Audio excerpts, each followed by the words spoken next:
Bonjour à tous, bienvenue dans cette nouvelle vidéo de TPV News.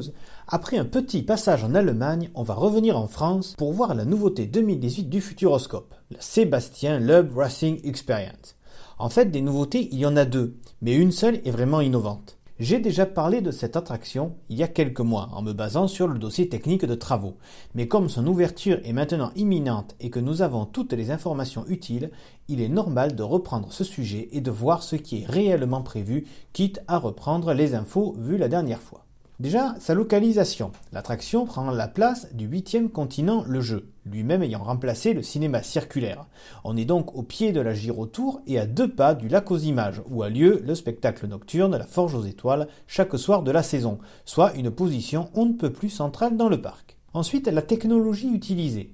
La dernière fois que j'ai parlé de cette attraction, je vous avais dit que l'innovation semblait être dans le fait de proposer en même temps un casque de réalité virtuelle et une expérience dynamique, car pris indépendamment, ces deux choses existent et sont même assez bien développées. Maintenant qu'on sait les détails de l'attraction, je peux vous confirmer que j'avais vu juste. Par contre, je dois reconnaître une chose, le fait d'allier la VR à des sièges dynamiques, là où actuellement elle se cantonne à des coasters ou des jeux vidéo, et d'ajouter des effets d'air, d'eau, d'olfaction et un son spatialisé dans le casque, en fait la première attraction VR en 5D au monde. Donc oui, c'est innovant.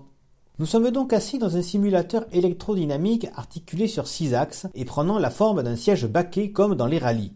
Nous devenons alors le passager, on ne peut pas vraiment parler de copilote, du multiple champion du monde Sébastien Loeb, au moyen d'un casque VR qui diffuse des images en prise de vue réelle 6K et à 360 degrés.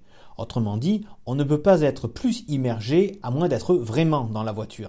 Si on veut être un peu technique, on peut dire que ce sont 108 simulateurs qui ont été installés en 2 parties de 54 se faisant face et chacun des sièges est regroupé par groupe de 6. Ce qui fait l'originalité de la chose, c'est aussi le capteur de motion capture qui permettra aux visiteurs de voir ses mains dans le casque VR et de s'assurer que la fiole est bien maintenue. Quelle fiole ? Eh bien, celle de l'histoire, car il y a une raison pour que vous vous retrouviez aux côtés du pilote. Voici le scénario. Suite à un incident, un gaz non dangereux mais hallucinogène se répand dans l'atmosphère. Un seul homme peut convoyer un échantillon de ce gaz sans perdre ses moyens en un temps record, Sébastien Loeb. S'ensuit une course folle et décalée, sur piste, sur terre et en ville.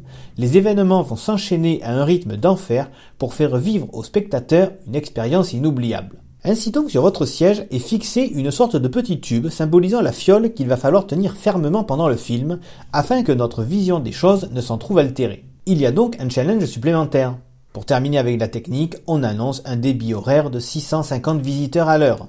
Passons à des choses plus visibles, à savoir la file d'attente. Elle est divisée en 3 parties. La première est une salle ouverte sur l'extérieur où est disposé un siège comparable à ceux de l'attraction. Cela permet de se prendre en photo ou de voir si on est à l'aise dans le siège. La deuxième salle de 700 m² retrace toute la carrière du pilote de WRC.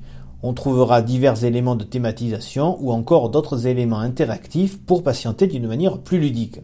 Le point central de cette salle sera une maquette à l'échelle 1 de la voiture dans laquelle nous serons ensuite.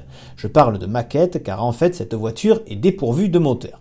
La salle suivante, appelée briefing, donnera comme son nom l'indique le fameux scénario avec la fiole à maintenir et les consignes. Pour ce faire, les visiteurs seront répartis en 2 groupes de 54. Il n'y a pas plus à dire sur la file d'attente ni sur l'attraction en elle-même, si ce n'est que le film dure 3 minutes et qu'il est accessible à partir d'1,20 m. L'attraction ouvre le 7 avril, son inauguration se fait le 24 mars, il y aura donc des soft openings pour roder les équipes et les simulateurs pendant cette période. Restez vigilants si vous êtes au Futuroscope à ce moment-là. Même si les lapins crétins sont là depuis quelque temps, avec Arthur et les Minimoys ou les personnages de l'âge de glace, 2018 sera une année où des stars arriveront au parc. En plus de Sébastien Loeb, un autre grand homme français sera présent dans une coproduction en partenariat avec la Cité de l'Espace, nommée Dans les yeux de Thomas Pesquet, où les visiteurs pourront revivre la mission qu'a accomplie l'astronaute. Ça se passe au Kinemax, avec son écran haut comme un immeuble de 7 étages et large comme 2 courts de tennis, il y aura aussi de l'immersion, sans VR cette fois et dans l'immensité de l'espace. Voilà qui conclut cette nouvelle vidéo. Comme d'habitude, je vous incite à l'aimer, elle ainsi que les autres, à la partager autour de vous, à aimer les différents groupes sociaux pour ne rien manquer de l'actualité des parcs de loisirs européens. Merci pour votre écoute et à très bientôt.